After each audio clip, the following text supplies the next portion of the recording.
Hi, my name is Hannah, and for today's lesson, I want to go over my personal literacy history. Now, doing a video was not my first choice, nor did I want to do this in person if we still had classes. But I feel it is important more than ever to tell my story so that I can help my future students. When I was preparing for this project, there were 6 important categories that came into mind, and they sequentially overlapped like a Venn diagram. So the categories I'm going to be talking about today are going to be family, reading and writing norms, being a teacher's kid, education, extracurricular opportunities, and recreation. I've created a visual to represent all of these categories overlapping that I will touch upon in this video. And I've also included some special guests that will be coming in to talk about my educational experience as well. So without further ado, here's my personal literacy history. All of the components of this literacy history is going to be highlighted as shown in my Venn diagram, which I will attach here.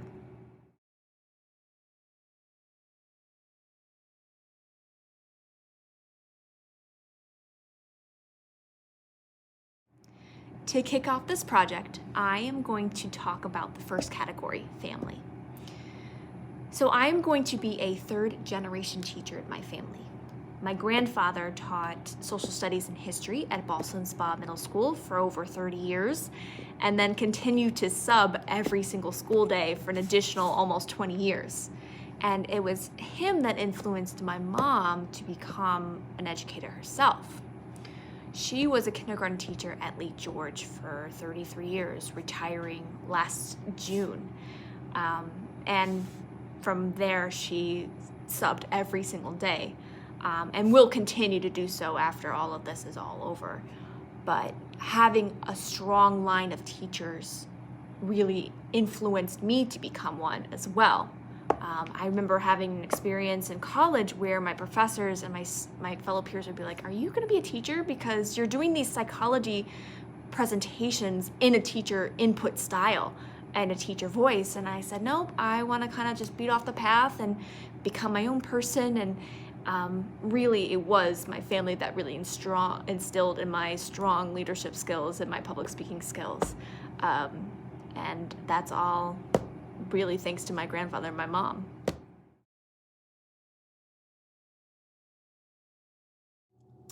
Now having a glimpse of my family in this educational field, I wanted to talk about some norms that I grew up with reading and writing. So from as far back as I can remember, I remember my parents wanted to instill in building these reading and writing skills by the time I came out of the womb. So I remember having all of these books, a library where I could just pick and grab books as I pleased, as well as the importance of reading to your child at different points of the day, especially at bedtime. I remember my parents really emphasized reading in our household and would really encourage me to read as much as I wanted to, and I really enjoyed doing that as a little girl. By the time I had reached the age of 2, I was not only reading very fluently at a 1st grade level, but I was also singing Christmas carols. I was singing the Dixie Chicks, some early Christina Aguilera. Even though it was building my vocabulary, sometimes the comprehension wasn't there, but I knew all of these different words. In addition, my grandmother would take care of me during the day when my mom was at school, and she would take me to the library where I learned how to check out books and made sure to return books in order to get new ones. And that was most of my earliest memories, were reading and doing a lot of that, as well as having opportunities to go and somewhere and read. Looking back as an adult, I am really, really grateful for all of these norms that were instilled in me as a young kid by my parents and my grandparents. I have included a video of my mom talking about my earliest reading experiences that I briefly touched on. Hi, I'm Kim O'Connell-Sicard, otherwise known as Hannah's mom. And I wanted to take a couple minutes to tell you a little bit about Hannah's journey into literacy. Hannah was read to actually as in utero. I'm a kindergarten teacher, so I really believed in reading as soon as I could. So Hannah always had a basket of books from very, very little. When she came home from the hospital, I was reading to her on day one. It was actually her favorite thing to do when she was little, was to go over to her basket of books and read. We read every night. We read after her bath. She had her favorite books. One of them was Kitty Cat and Beaky Boo. She wanted to read all the pictures. It was very interactive, and they had a lot of flaps in them. Hannah read, and I read to her multiple times during the day, and then she was also at my mom's house, and my mom read to her. It was one of the things that was a prerequisite with my mom taking care of Hannah. When Hannah was 3 years old, we were at a restaurant one day, and I just wrote on a back of a placemat, I wrote the word red.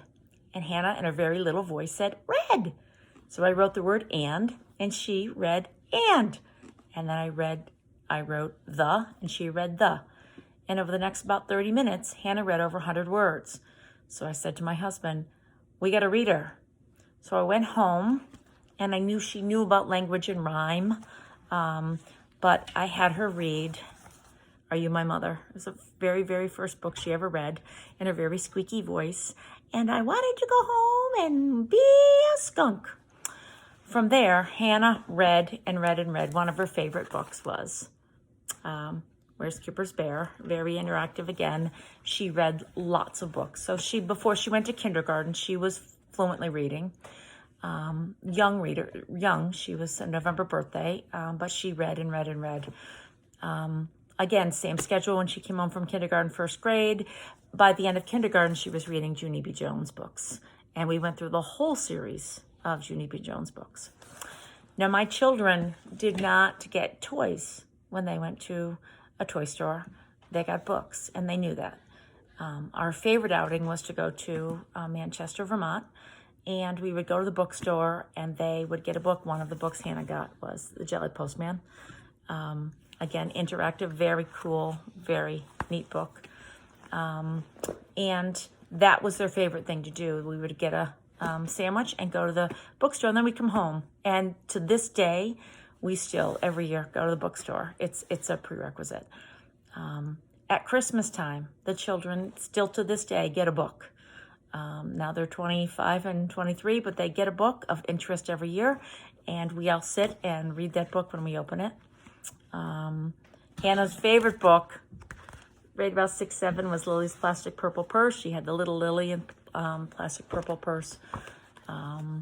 She was used to rhyme. We did a lot of Shel Silverstein and rhyme and reason. Hannah read all the way through high school. And actually, one of the things which I think was really cool was in 10th grade, Hannah was chosen to go to a leadership conference in Washington, D.C. And she was chosen by her peers to represent a group of hundreds of kids and debate with another student about a certain topic. Well, she got thrown an education topic, and she did very, very well because Hannah has been ingrained in literacy and education. She's she's the third generation of educators in our family, and so all of this stuff is not new to Hannah. I know she's going to be a great teacher. I know that it's in her bones, like it's in my bones and my father's bones, where she understands children. She understands the power of print, the power of reading, the power of writing. And I think she's going to do great. So good luck, Hannah. And I know you've got great things coming for you. Some of the other norms that weren't included were that since I grew up in a classroom, I was so used to going to visit my mom every single day, going to help out during vacations. And I also met so many colleagues of hers that became mentors to me that also instilled reading in their kids. So it was like this endless cycle of influence of reading and writing from an early age for also fellow teachers' kids.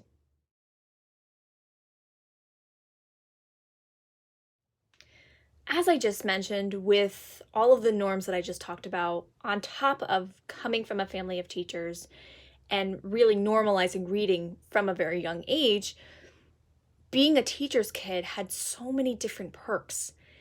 And there's a time where I was being screened for kindergarten. Now, before I moved to Lake George, I lived in Saratoga, and I was encouraged to go get screened because obviously I was reading at such a young age. And I surpassed all of the expectations to be able to qualify to go into kindergarten. However, there was just one problem. I was 4, and my social development was not quite there compared to my peers that were 5 and ready to go to kindergarten. So I remember my parents and the administration at Dorothy Nolan Elementary School, they had fought for me to go into kindergarten, even though I was academically ready. So I was able to go to kindergarten, no problem, did so well. But by the end of the year, the administration and my parents had agreed that I would spend 2 years in first grade. Not because I was doing bad academically, but also just to give me a chance to grow and to meet those social needs. And as my mom stated, I was a November birthday, so I would have rather have been liked to be older than the kids rather than be the youngest, which to me makes so much sense. Being a teacher's kid also had another big perk. I remember this semester I had to work on a case study focusing on different literary skills with a student. And in fact, I had an experience like that when I was little. So when I was still living in Saratoga, I had my neighbor, who is now a kindergarten teacher at Lake George. She was also getting her teaching degree, and she used me as her case study student. And I'll let Susan explain. Hello, I worked with Hannah O'Connell when she was in first grade, I believe, and I was getting my master's degree, and she needed some help with her comprehension skills for reading. And one of the activities we did was create a skinny book. And I still have the story today that she created, and it's I Lost My Bear, and Hannah had to rewrite the story in her own words. And I still have the book today that I share with my kindergarten class. And so I think maybe that might be something that she brings into her classroom to help her students with their reading. And using all those strategies, of course, right? Does it look right? Does it sound right? Does it make sense? At the end of the day, working with Susan and having so many opportunities of being in the school really, really shaped me into the person that I am today and the educator that I want to be in the future.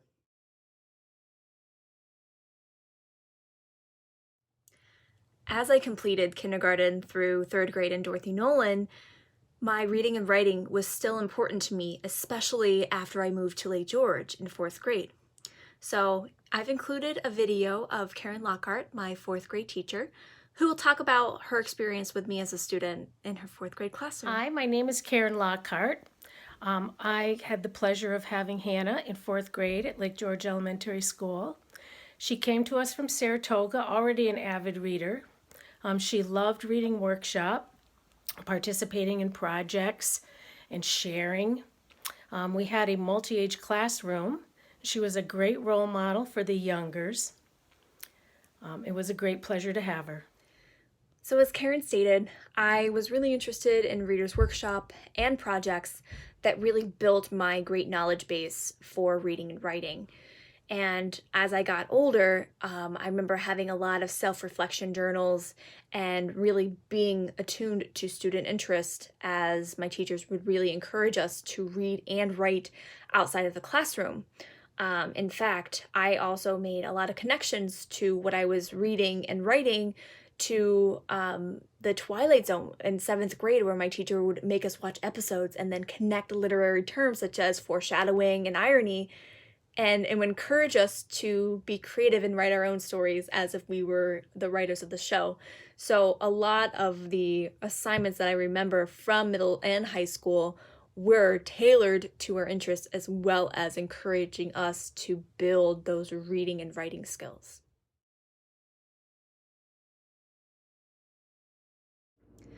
Alongside what I was learning in the classroom, there were a couple of extracurricular opportunities that really set in my reading and writing skills. I remember in high school, I was heavily involved in a club called FBLA, which is also known as Future Business Leaders of America, and it was an organization that really prepared students for a career in business. Now, I wasn't interested in a career in business. I was really interested in the club overall, as I loved their values and their mission statement. And as a ninth grader, one of my teachers, Mrs. Breslin, who I've known since I was 3 years old, by the way, she really encouraged me to partake in one of their competitions. So FBLA really wanted students to reflect their knowledge on the business field through a diverse range of competitions, such as accounting to creating your own website. And there was a competition called Public Speaking 1, which was open to 9th and 10th graders, where they had to write a 5-minute speech on a particular topic, and they were timed, and it was a huge deal. So I wrote a speech alongside my teacher, and we practiced for months on end. And I remember going to school and then right to Mrs. Breslin's office right after school to practice a speech until it was like 4 o'clock in the afternoon. And after months and months of preparing, we go to this leadership conference to present in Rochester, and as a result, I got qualified to represent New York State in this public speaking one competition in Orlando. And that was just one of the coolest experiences ever. And again, I had to practice and practice and practice for this conference. And ultimately I didn't win, but getting to represent my state in such that cool way was really, really eye-opening. And again, really sharpened my skills, as well as my public speaking skills that you see today. If I didn't have that experience, I probably would be even more shyer than I was in high school. In addition to my FBLA experience, I was so lucky to be able to have another extracurricular opportunity that really enhanced my reading and writing skills. I was chosen to represent Lake George in a 10-day leadership conference in Washington, D.C. And I remember going down there, and I was able to network with other students from across the country, as well as build on my advocacy skills. We had the whole week where we were separated in groups, and we had to do some research on background information on a proposed bill, and we weren't sure what the bill was going to be on, which was much to our surprise. But through all the research that I gained, and I wrote so much down, I felt like my hands were just going to cramp from all the writing. We actually were called to the stand to propose on a fake bill on an after-school program for low-income students. And I remember sitting up on the stand and thinking about my public speaking skills that I gained from FBLA, but also speaking from the heart from my experience and why these programs would be beneficial to these students and how much they can gain from it, and really putting my experience to that and really making those connections really enhanced my understanding of the education system, but also using the reading and writing skills I had acquired throughout my whole life to present it to other people so they can make sense of it.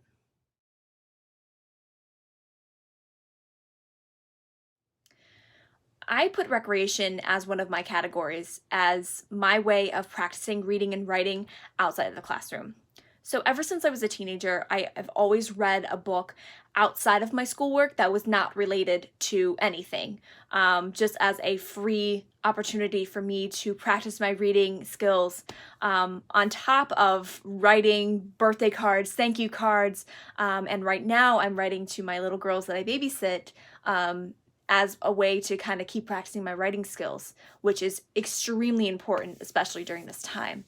And again, recreation really stands for practicing the skills outside of the classroom, because I'm reading things that I want to read or writing things that I want to write as a reflection of what I've acquired throughout the norms that I grew up on, and my extracurricular opportunities really reflected on for me to keep reading and to keep writing, which is essential for any educator.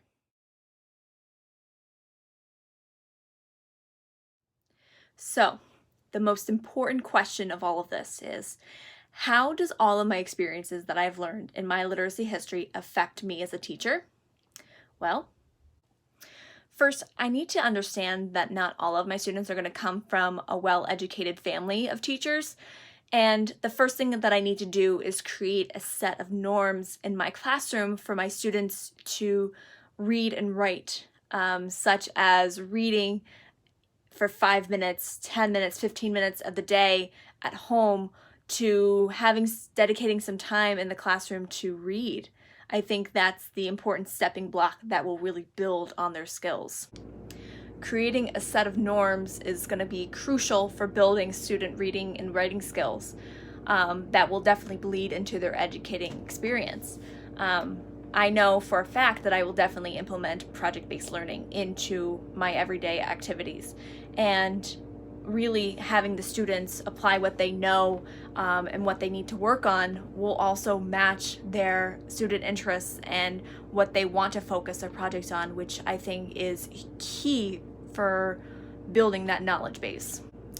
Also, allowing for students to have opportunities to present their research findings or anything in front of the class to build their public speaking skills is something that's also very important to me, because I would not be where I am today without my teachers encouraging me to present my reading and writing in front of people, so that way I could get used to it. And at some point, all of my students are going to have to speak publicly in front of someone or in front of a crowd, so might as well just get the experience started in Miss O'Connell's classroom. The last but most important thing is to encourage my students to read and write outside of the classroom. I plan on implementing a lot of self-reflection activities, as well as encouraging them to pick up a book that interests them, or writing down something that was good about their day, or keeping a journal of some sort where they are encouraged to practice those skills on their own without being a part of the curriculum and part of the standards, which I think will help them in the long run. It is my hope that I will have an influence on my students in their reading and their writing skills as they are in my classroom and beyond. I really am so proud of my history, and I hope to become a piece of the puzzle for my students, and so they can reflect back on their experiences one day. I just wanted to say thank you so much for listening to my personal literacy history, as being an educator really does run in my bones, and I hope to make a difference in this world someday. So thank you very much.